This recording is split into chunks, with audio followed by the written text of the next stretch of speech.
mais li ñu déglu yëpp ci wax bi mooy lu ñu lépp kenn dëkk du dëgg te tamit mooy nekk fi comme ni ko prise wax lenn moo ñu mën a jàppale mooy lan bëggante suñu biir solidarité bi fu amul bu ñu am ay milliards tamit duñ def du dëgg benn bi mooy Papa Diallo mii bon ñi ko xamul seet bëri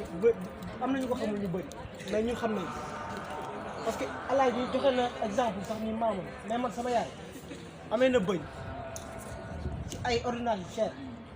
bi ñu demee hôpital bi sama yaay di bëgg jël génnee xaalis di ko jox dana ko man maa la indi ba fii jël sa xaalis xam nga geste yooyu noonu du geste yoo xam ne du ñëpp ko mën kon tamit bu ñëwee nii ñu parrainer ko lii war naa ko mën a seede avant may dem du dëgg beneen bi mooy tamit yàlla ñu yàlla jàppale ñuy jàng ñëpp yàlla defal leen réussite seen jàng waaw asalaamaaleykum yéen ñëpp seen tur ak seen sant di leen déwénati di leen baalu àq ngeen baal ma àq comme fi Papa daanee rek laa yëkkati ñun moom wax mëneewuñ ko ñun jëf di gaaw lañ gën a tal te wax xëy na nag contexte bi ñu yàlla dénk la muy liggéeyum hôpital bi ñu koy sante suñu borom tamit bu baax ndax yàlla joxu ko képp waaye ñun ñu ngi ko jox ñu nit ñu ngi ciy sant yàlla di ci jaamu yàlla tamit di leen wax tamit ne yoonu ndaw gaawut nànk-nànk rek l'oiseau fait son nid lépp dina ñëw ak moment bi mu war a ñëwee parce que tey jii ñun ñi ñëpp tey jii nekk ci liggéey place su liggéeykaay suñu leen waxoon suñuy jaar-jaar rek foog naa seen fii ngeen jot a am di ngeen ko jàpp bu dëgër te ngeen fier ci nit ku nekk daal loolu mooy sa arme de guerre la fierté et le courage ci lépp looy def gëm ne lépp day jeex te suy jeex day neex man loolu laa leen di conseiller yéen ñëpp tout à l'heure biñ may jox kàddu ñu ngi naan maman man xale bu ndaw laa xëy na yére yi rek moo ma yëkkati ak fit ak jom ak bëgg ne damay tekki ëllëg loolu rek la mais je suis de 90 donc xale laa am na si ñu bari su ma maasewul ak ñoom benn année laa leen di magee xale bu ndaw laa lépp rek ak liggéey bi ñu yàlla teg da lay teg kilifa goo xamante ne nii yow sa bopp sa doo ko xam parce que danga siy jàngoonteeg kilifa gu nekk te loolu tamit ñun ñëpp ñoo ko bokk liggéey boobu parce que le fait que doomu aadama tawat nga yëkkati ko yéen si yéen lay njëkkee yéenay yëkkati andil ñu su yoo leen ñu andilee andi googu rek tiyaaba bi ñu am pour faj ko wéral yàlla boole na leen si yéen ñu ko andi parce que ñun mënuñ di dugg ci kër yi di jël ñu feebar ci foofu nag laay jógee pour mën a wax sama diggante ak Papa Diallo mii ngeen pare ne tey bés bii mu doon lu ñu neex doon loo xam ne yéex nañ ko yëg yéexuñ ko yëg te li tax yéex nañ ko yëg ma wax ko mooy suñ ko teeloon a yëg tey jii di ngeen fi gis leneen lu ëpp lii ndax liggéey na ko ji na ko nit ñi mu nekkal hôpital respecté nañu ko aussi papa man je suis de Kaolack né à Kaolack étudié à Kaolack grandi à Kaolack travaillé à Kaolack et fier d'être kaolackoise aussi papa il est de Guinguinéo xalaatuma woon sama carrière ne dinaa xam ku tudd sax papa bu dëkk Guinguinéo suñ liggéey nag moo demee noonu ku dëkk ba Mali sax mën nga ko xam par affectation man par affectation moo ma andi hôpital régional ma def sama cursus ba ñëw hôpital régional si lañ xamante papa premier jour bi ma koy xamante ak moom si yéen la yéen lu tax ma ne yéen doomu Guinguinéo da doon daw ay daw la ñëwee sama service pour résultat malaatu Guinguinéo samay collègue boobu miinaguma ko premier jour bi ma ko gisee premier jour ku nekk dama or ba ngoon jot te ku nekk yàlla rek a tax ngay wax aussi samay collègue on est des femmes là-bas Papa Diallo doo ñu dimbale malaatu Guinguinéo rek jar na nga ñuy naawal ñii may ñu jàmm dañuy staff loolu mooy première réaction bi ma njëkk xam ci Papa Diallo nii da lay def su amee malaatu Guinguinéo day dof day daw looy liggéey danga koy ba dimbale ko ci ñu demaat à tour de rôle mu war a tombé ci man mu andi ay malaatu Guinguinéo ECG tellu buntu bi lay def Mame Diarra samay ECG bi sama malaatu Guinguinéo du la may jàmm tant que yow jëloo malade bi ECG ko mu dem si jàmm ak salaam waa Guinguinéo moom duñ taxaw hôpital man xawma loolu nu mu demee mais yàlla may na leen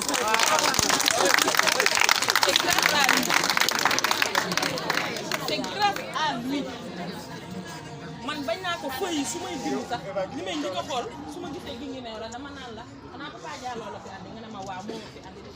suba dama ñëw bind man malaatu Guinguinéo su waree xëy ñëw guddi la may oo téléphone xoolul ban heure ba moom daal Guinguinéo gi day dugg par force loolu rek am ngeen ko chance boo xamante ne nii tey jii ay malade dañuy toog di ko wax ne hôpital de benn joow lañ ñu jowee soo fi amul koo xam dee nga kenn du la toppatoo kenn du la lijjanti te franchement jaamu yàlla boobu muy def si ay mbokkam te xeebu leen benn yoon parce que ñun on reçoit de divers malades façon bu nekk la ñuy gis te xeebu leen te su ñëwee day dagg liggéeyam abandon de service mu nekk si service bu très sensible service bu gën a sensible muy bloc opératoire réanimation moo gën a sensible si être humain moom mu nekk foofu di def abandon de poste di daw ndax ay doomu réewam loolu rek war na gën a tax ngeen gën ko jàpp man boobu noonu laa ko jàppee malgré xamante wuñu dëkkuñu woon bokkuñu dëkk liggéey moo ñu boole liggéey boobu ma gis ni mu ciy jaamoo yàlla parce que liggéey boobu ku nekk mu ngi ci am na ñu ciy tricher am na ñu ciy liggéey am na ñu ciy jaamu yàlla moom ma gis critères yi gën a baax ñu koy def ci liggéey boobu loolu moom su ma ko taxawutoon tey wax ko ma xam ne tey du ma góor franchement loolu gis naa ko ci moom di leen ñaax tamit ngeen di def comme moom exemple la de parrainage bii ngeen ko jox nii man daf ma ko wax rek mu jóg parrainage bii doo leen toogoon ba heure bii waxoo ko tamit ñii lay demee wala lu ëpp lii ñii lay demee tamit day ñëw jàpp ci lu mu ci mën ñu jàppale ko ci tamit nuñ ci mën ñu taxawu leen parce que ëllëg yéen ñi tey jii kenn ci yéen mën na nekk sa directeur hôpital kenn ci yéen parce que ñun on avait des collègues yoo xam ne fac lañ bàyyee abandonné ñëw def ci waat formation santé ba tey les liens sont très bien maintenus gëm leen ko rek yoonu ndaw gaawul nànk-nànk rek oiseau fait son nid maa ngi leen di baalu àq bu baax di leen ñaanal bu baax a baax si barke weeru koor bi ñu bokkandoo tey si ndogu yi yal na leen yàlla jàppale si barke Seydina mu ko def yàlla baax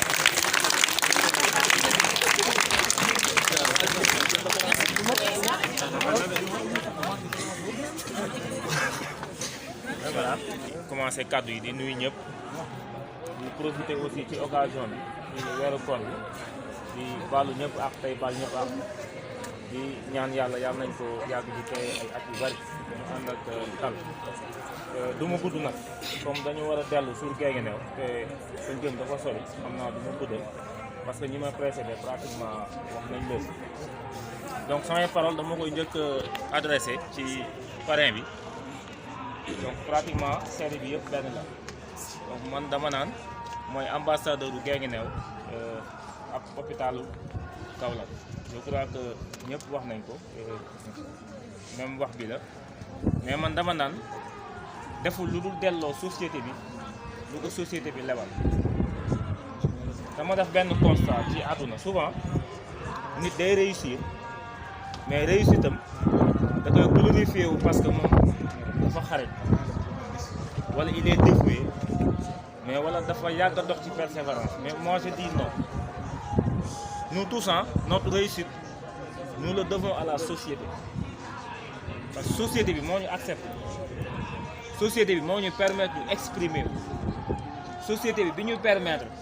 kenn faagaagaluñu ngay jàngi kenn bundu xatalu la en classe ñu may la ngay persévérer je crois que ëllëg soo demee ba doon dara da nga war a delloo société boobu la permettre nga doon loolu donc je crois que papa dafa comprendre que ni sans cette société moom li mu doon nii tey du ko doon te loolu dafa war képp koo xamante ne tey yàlla dimbale na la nga doon dara yaakaar naa ne aussi ñi la gunge ci chemin boobu am nga loo leen war a delloo mooy nga porter leen assistance mooy que nga nekk seen wet mooy que nga accompagner leen donc damay def transition ci ancien Sergio yi je crois que ci même sillage bi Papa Diallo di def ci loolu lañ def ancien Sergio ëpp nañ lii ñi jaar université Cheikh Anta Diop ëpp nañ li fi teew donc yaakaar naa ne bassin bi tey ñi yëg ne Sergio dañuy def lu mel nii ñoom ñoo fi waroon ëpp parce que ñoom bañ ci tolle am na ñu leen ko defal ça c'est la vérité tey waroo dem ba doon dara fàtte que ne yow bañ ca tollee am na ñoo xamante ne dañ la accompagner ba tey yow nga doon dara donc c'est une obligation c'est un devoir ñoom ñu accompagner leen. Tout à l'heure am nañ benn concertation avec le président de la Sergio xëy na waxuma lu ma xamul mais c'est normal que aussi soo ñëwee ci kër nga xool woo ka ko jiite nga s'enquérir de la situation mu wax la situation bu ñuy dundee mais je dis que li mu fi wax ça ne date pas d'aujourd'hui. Ces difficultés-là depuis que Sergio existe ce sont les mêmes difficultés yàgg naa dem journée d'intégration Sergio et chaque fois ce sont les mêmes difficultés et jusqu'à aujourd'hui il n'y a pas de réponse pour régler ces questions-là de façon définitive et jusqu'à aujourd'hui les étudiants vivent dans des conditions difficiles pour étudier xam nga dëkk fii war a dem UCAD jàngi wala nga dem UCAD ndekki reer wala nga añi ñëwaat fii xam nga c'est des conditions très difficiles donte ce que l'autre disait une vie sans souffrance est un avenir sans souvenir ëllëg soo bëggee di nettali sa àdduna lu neex il faut que fi nga jaar aussi mu metti loolu fierté la donc da ngeen engagé wu ci loo xamante ne parce que vous êtes l'espoir d'un pays mais aussi vous êtes l'espoir d'une ville mais aussi d'une famille tey fii ku fi toog rek sa famille da laa yaakaar donc nous vous devons assistance et papa a pris engagement et je crois que aussi en ce qui nous concerne et je crois que président aussi le sait Bokandé il est là il peut me témoigner je sais pas dafa dem les anciens de la Sergio aussi je crois que ñu ngi def action yu mel noonu parce que man je suis dans ce panel et je crois que depuis l'année dernière ils sont en train de faire quelque chose pour vous soutenir te voilà depuis 2 ans te yaakaar naa noonu la waree bépp autorité noonu la waree bépp doomu Guinguinéo boo xamante ne war nga porter assistance suñu rakk yi ak suñu sœur yi nga xamante ne ñu ngi fi nekk di jàng pour vous dire que jàng yàgg na yàggul mais toujours est-il que comme lu ñu war a fu ñu war a jaar la donc mënuñ ko éviter donc di leen encourager di leen masawu coono c'est très difficile mais comme li ma koy waxee rek àdduna moom balaa neex aussi faaw coono am donc président donc mes encouragements yow mi nangoo jiite Sergio tout à l'heure am na ko ko wax je crois que bi ngeen jógee ci ay renouvellement yàggul et je crois que aussi vous avez tendu la main à tout un chacun wax nga ko fii léegi xëccoo amoon na xëy na mais c'est dans la démocratie nga jëlee je crois structure bi donc képp koo xamante ne aussi étudiant nga da nga am obligation am devoir jàppale ko ci mission ba mu jeex yaakaar naa noonu la waree ñëpp mais parole aussi à l'endroit des nouveaux bacheliers que ngeen xam que ne université Cheikh Anta Diop du bërëb bu ñuy ñëw rek pour def tourisme jàng dafa laaj beaucoup de sacrifices aduna même bu dul jàng sax quand tu veux aller de loin cela demande beaucoup de sacrifices quand vous le dites à nos jeunes frères ñu gis seen bopp mais c'est la réalité ñu ci bëri ci ñoom léegi réseaux sociaux jàngatu ça c'est la vérité moi j'ose le dire parce que soo bëggee nit ko aussi dem fu loin il faut nga wax ko nga def état des lieux xëy na yéen influence bi am aujourd'hui pour vous détourner des études xëy na suñuy aînés amuñ ko woon xëy na WhatsApp amul woon Facebook amul woon lu bëri amul woon mais nit ki dafa war a comprendre que ne man dafa am fu ma war a jëm ma nga fële te lépp loo xamante ne daf may détourner de cet objectif dama ko war a bàyyi ça c'est la réalité beneen bi mooy dama koy porter à l'endroit de nos sœurs génn jàng doon jigéen yomb donc ngeen xam ne vous êtes comme ni ma ko waxee espoir de toute une famille ngeen et que je crois que seen sœur bi wax na ko sànq nit dafa war a am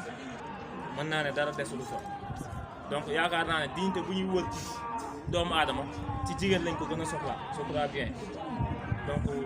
dama yemale foofu kàddu yi donc bëggoon naa wax lu ëpp loolu en tout cas fi ma bëggoon terminer sinon dama ko doon fàtte président je crois que aussi c'est le moment de mettre en synergie toutes les actions qui sont en train d'être menées mais de façon dispersée pour venir en aide de la structure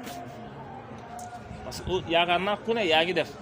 mais je crois que si on met en synergie les actions dina gën a porter fruit mais su fekkee dañuy jug kii dem dox kii dem dox je crois que vous réglez les problèmes de façon ponctuelle mais vous ne réglez pas les problèmes de façon définitive et Sergio foofu la war a jëm régler les problèmes de façon définitive en collaboration avec la municipalité en collaboration avec le conseil départemental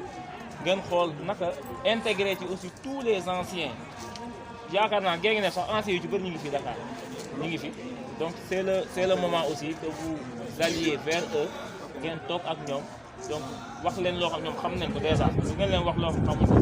mais aussi toujours il faut renouveler loo xamante ne peut-être seen i mag aussi daan nañ ko def peut-être cela va porter ses fruits donc di leen wax bon vent di leen ñaanal succès di leen ñaanal wér d'abord parce que fu wér amul dara dafa am donc di leen ñaanal wér parce que fierté ngeen en tout cas ñun suñ dégg na doomu Guinguinéo am na lii wala am na mu doon loo xamante ne réussite la yaakaar naa ne képp ku dëkk Guinguinéo fierté la ci yow donte mën nañ bañ a bokk kër donte mën nañ bañ a bokk famille donte mën nañ bañ a bokk koñ mais bu question doomu Guinguinéo taxawee yaakaar naa ne lépp lu doomu Guinguinéo am mu doon lu baax yow da nga ciy fier parce que fu Sénégal dem am fa ndam man dama ciy fier kon fu doomu Guinguinéo amee ndam man bu ma fa dëkkee dama ciy fier donc di leen ñaanal jàmm lépp lu ngeen bëgg ci études yi yàlla na leen ko yàlla defal ci barke weeru koor donc je crois loolu laa ci bëggoon wax président merci beaucoup. rahmatullah d'abord maa ngi yëkkati sama kàddu di ko teg ci kàddu ñu jiitu di wax na sax moo na ñàkk parce que yaakaar naa lu ci waxaale dañuy répété mais dañu am sentiment de satisfaction parce que ñun lii dañ ci jaar dañ cee màgg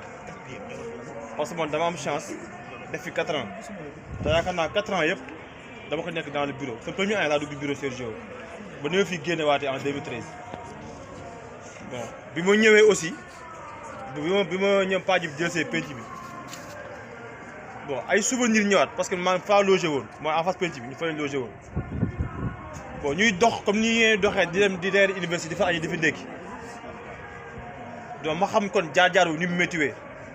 bi ma ñëwee aussi ñeewant boobu noonu daa des ci man donc je parle avec sama xolu yërmande laa waxee mais loolu tamit damay wax rek lu métti jàng na ci àdduna te étudiant moom métti ñoo ànd te ndax loolu moo ko sax forgé loolu mooy force étudiant mooy métti mënul ñàkk mais day tax nga gën a am jom parce que jóge sa kër rek papa sa yaay rek ñëw di tuuraanke rek daa métti sakatuma da nga ñëw amoo foo dëkk amoo foo logé kon je me rappelle bu dul woon Sergio parce que Sergio ñun moo ñu jëlee ci couloir pavillon A ci couloir ñoo fanaan parce que première année mais Sergio moo ñu fa jëlee temps yi ñu ñoo nekkoon bureau mooy bi nga nekkee face yaawee des grands yoo xam ne ñoo génnoo seen néeg joxuñu tëdd ba nu ñu logé kon ñun lu ñu amaat rek def ko ci Sergio fay ñu naat bu xoroma ba mu des mais ku nekk def sa wàll rek demaat donc li ma leen wax rek yéen bu leen mujjee pousse bi mu réer lii nii ndono la parce que Sergio jàpp ma date bi mais yàgg na kon président am nga charge bu rëy ma su ma gisee kuy xëccu président Sergio ma dafa may jaaxal seulement que dafa métti donc sànq moom waxtaan na benn appel na bépp étudiant ñëw jàppale ko ci mission bi mu nekk kon appel dama koy ñaanal ñëpp na ñëpp ñëwaat autour de lui ku nekk def boo xam ne lii sama Sergio la parce que mission métti la nekk la commencé nii maa ngi ñaanal aussi ci barki weeru koor gii di nga mu wàcc la ci wàcc bu sedd ba du réer ci yow waaw beneen bi nag mooy sama frère papa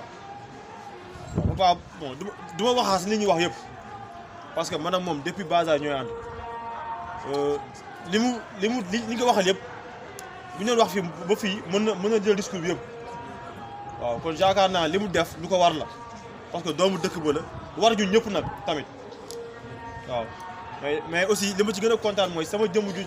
oyof gii nii mu woo ma téléphone ne ma dañ ma parrainé nañu dem kon yaakaar naa acte de reconnaissance boobu moom mënu ma la ko delloo parce que aussi jiwu ma la loolu mais yàlla na si yeneen ndam topp parce que aussi lii ndam la nga nekk xale ci dëkk amagoo comme ni ko Bokar ne waxee amagul 35 ans parce que maa ñoo maase ñu jël sage bi teg la ko yaakaar naa lii fierté la kon yàlla na la jig waaw beneen bi aussi mooy comme li ñu wax rek les forces mooy ñeneen ñi jàppale ñëpp comme ni ko Baye Diarra waxee loolu dafa am solo trop te loolu aussi ñun bu ñu fiy jógee moo nekkoon suñu combat parce que même subvention bii nii je pense que biñ koy am fekkee Bokar yaakaar yaa woon ci bureau ba mooy jamono bi ñuy def ñuy jàpp au niveau du lycée ñuy tëb lycée ba di défoncer porte ba ñuy jàpp ñooñu ne xeex boobu lañ xeex baaw subvention mairie bii nii municipalité bi parce que nekk woon loo xam c'était acquise mais dañuy toog fi mu métti trop ñu def benn groupe bu ndaw une 5 personnes xaw ma 6 dem perturber cours Guinguinéo lycée collège yëpp ñu jàpp ñu tëj ñu yenn gendarmerie bu affaire bi métti woon trop mais alhamdulilah ba subvention bi yéen a koy jot sànq kon yaakaar naa ni acte yooyu noonu la étudiant di war a def parce que ñoo ko moom kon loolu dañu koy def ngeen dajale ko au niveau de la municipalité ak conseil départemental ak yeneen force yi yéen i jàppale yëpp parce que sans les moyens là non problème yi du fi jóge donc damay répété waat di ñaan rek yàlla def jàmm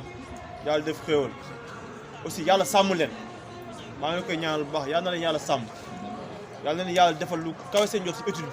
bi réussite totale di leen ñaan rek ngeen yokk courage parce que courage rek moo mën a jàllale ndaw université moom courage rek moo leen mën a jàppale surtout ñu nekk fac droit parce que fac droit laa xam parce que fa laa jaar man seen premier jour mooy teg sama tànk en fi dama bëggoon lu bàyyi parce que nit ñi mais alhamdulilah amoon naa ñu ma doon teete kii exemple la Ousmane parce que il a fait ses études yëpp à l'île bi ñun ñoo daw man daa métti ma daw parce que man 3 ans la def da daw génn mais yaakaar naa moom dafa il a continué ba il a réussi ba il fait partie des cadres dans ce pays donc su ma jël exemple dama jël exemple moom kon yaakaar naa ni alors que c'est un jeune yéen a ko gën a xam fuuf n'est-ce pas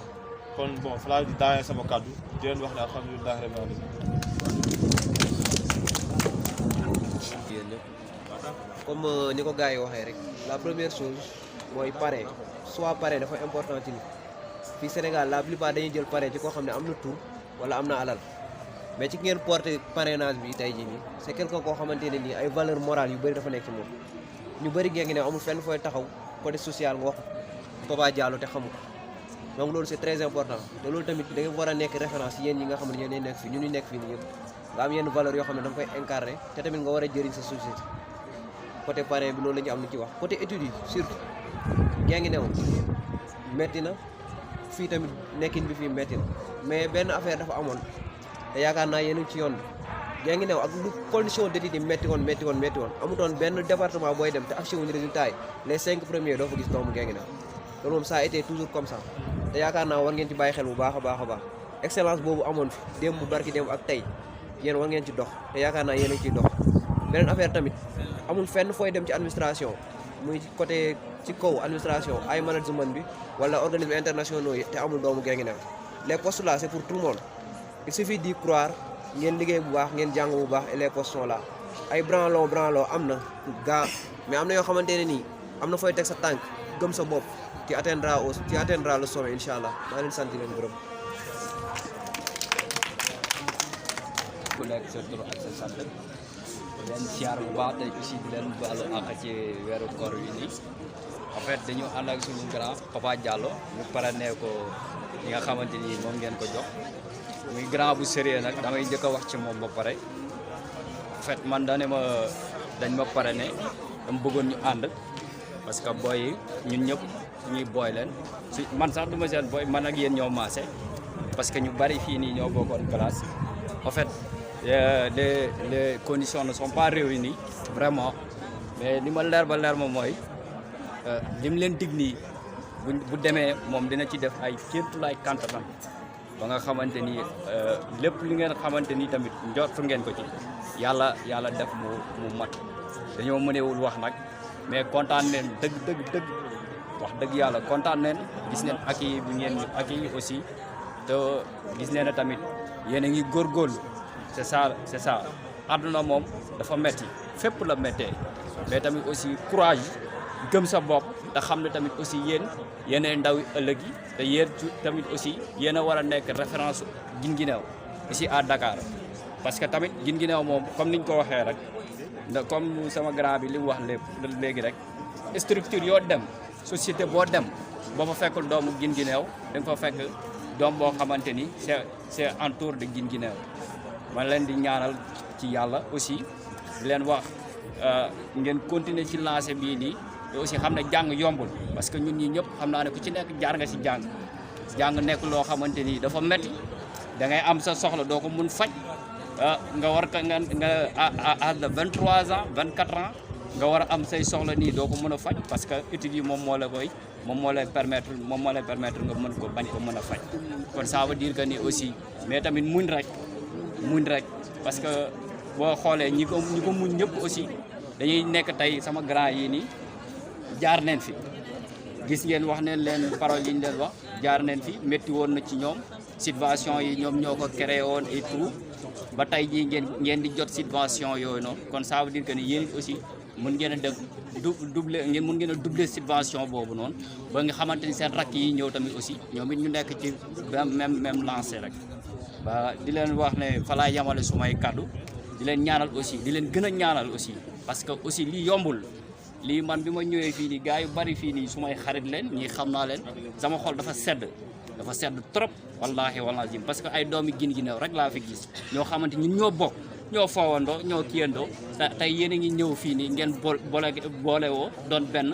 bëgg benn yàlla na leen ko suñu borom defal yéen ñëpp ci barki alxuraan merci beaucoup. waa mbooloo mi d'abord maa ngi leen nuyu yéen ñëpp leen di baalu àq ci weeru koor bi ñu nekk di ñaan tamit ngeen baal ma àq di ñaan lépp luñ ci woor yàlla na ko yàlla def ay ngeen si mu nekk ay yiw aussi di remercier bu baax le président d'abord ñu ko waxee di jégalu nag ci tardement bi parce que nekk suñ coobare mais dañoo demoon Wakaam waa amical gañik dañ doon def ñoom it ndogu bu lañ mujj quitté foofu waaye dañoo rejoindre fii parce que c'est normal aussi ñu ñëw teew fi mais juste kaddu yi du kaddu daal remercier le président Mbaye Diaw nga xam ne nit ku engagé la et aussi il est très ouvert que depuis bi mu nekk à la tête Sergio yàggul mais aussi gis nañ ay liggéey yi nga xam ne mu ngi koy def aussi di ko ciy remercier ba di ko wax ne ko njiit yombul donc ñu ngi lay ñaanal yàlla yan du ko def di wax ne aussi que lii c'est un moment aussi de partage et de communion boo xam ne mën na am échange yoo xam ne peut-être que yu bëri dañ si jur wala li wax ne genre événement yu mel nii dafa baax ci amical parce que dundal amical donc Sergio am nañ benn chance boo xam ne peut-être amical yu bëri amuñu ko da ngay gis nit da ngay nekk ci amical jàng ba pare dem da ngay fàtte amical bi mais bu ñu amee ay grands yoo xam ne ñëw toog fii pare jàng ba pare nekkoon ci amical bi yoroon ko pare ci ñëwaat taxawal pour taxaw amical bi loolu je pense que amuñ seen fay du leen remercier la parce que amical yu bëri amuñu ko donc bu fekkee yéen boo koy def nag donc loolu la ñu ciy remercier bu baax di wax ne ngeen continuer ko parce que étudiant amul dara mooy ku ko dimbali sur les deux volets moo xam social moo xam pédagogique donc bu ngeen def ni leen dimbali day dundal amical bi da koy jëm la kanam donc ñu leen remercier bu baax di remercier aussi le parrain dégg nañ ci tardé nañ mais dégg nañ yéen discours yi je pense que boo dëkkee ci dëkk yaroo fa màggee fa jàngee fa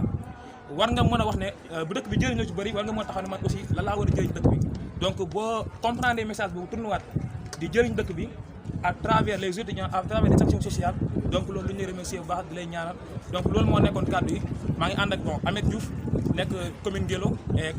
Ibra Samou dëkk commune Fass loolu moo nekkoon kàddu yi aussi leen remercier jotoon sa wax ji merci beaucoup. yéen ñëpp wax ji sax jaru ko woon parce que man mëneewu ma wax déjà fii nii samay cousine samay mag ñoom ñëpp ñoo fi toog du ma def lu dul sant leen parce que papa moom tamit bi ñu ko joxee bis bi rejeté wu ci dara moom sax yéex na xam ne man maay présidente bi mais billaay rafetal na lépp parce que li fi am yëpp moom la lekk bi bëri na naan bi bëri na et tout ça duñ def lu dul di ko sant di sant aussi suñu président parce que Mbaye bi ma ko joxee ni ko dañu bëgg a def vu que man maay présidente commission féminine ñu boole étudiants yëpp ñu organiser benn ndogu daf ma ko accordeel te loolu tamit dama ko ciy sant di ko gërëm bu doon keneen ni ma loolu ay folo rek wala ay caaxaan la mais deful loolu maa ngi sant aussi ñi nekk sama ginnaaw sama moromu jigéen ñi vraiment bàyyiwuñ ma def nañu lépp man nag yàlla dafa dogal may mënu ma wax mais nag tey dinaa jéem ndax dama fekk su may jarbaat fekk su may rak ma am contentement boo xam ne vraiment jéggi na day démb laa sóoraale ne pour moo ñëw mais nar ma woon sax ñëw mais il fallait que ma ñëw xool su ma rakk yeeg su ma jarbaat lan ñuy dund pour man tamit su ma demee mën a am loo xam ne dinaa ko mën a liggéey pour mën leen a jàppale loolu moo indi mais ñëw ma fi parce que dama am maqaama wala dama toll nee na non non non fii tey am na fi boo yu bari yoo xam ne ñoo ma ëpp niveau d'étude mais àdduna leen na ci am mooy da ngay gëm-gëm ngay am gëm sa bopp man tey gëm sama bopp moo tax yu bari ñu ma ci dégg te fu ma nekk damay xam ne gi ngi neew laa dëkk lu mu guddi fa laay dellu bañ na ko hôpital weer day dellu so ñaama yow jàll demal waa gi ngi neew ñu fay la parce que waa gi ngi neew nga fi nekkal may leen bu yeboo loolu tey moo tax yu bari nii ngeen ma ciy dégg doomu aadama foo nekk da ngay am gëm-gëm xam fi nga jógee te ñun ay doomu gin gi neew lañ wala ñoo lekk fii am na ñu bari ñoo xam ne dama leen di xam yaa ngi dégg boogaam yi dama koy dégg léegi laa koy fàttali benn affaire naa koy am na benn ku lay tooñ foofu comprendre nga ñoom sému ñi ñoom dan ba ma ko xamee ba léegi daan naa dégg trop mais benn kii xew lañ daje Gossas mais boo ñu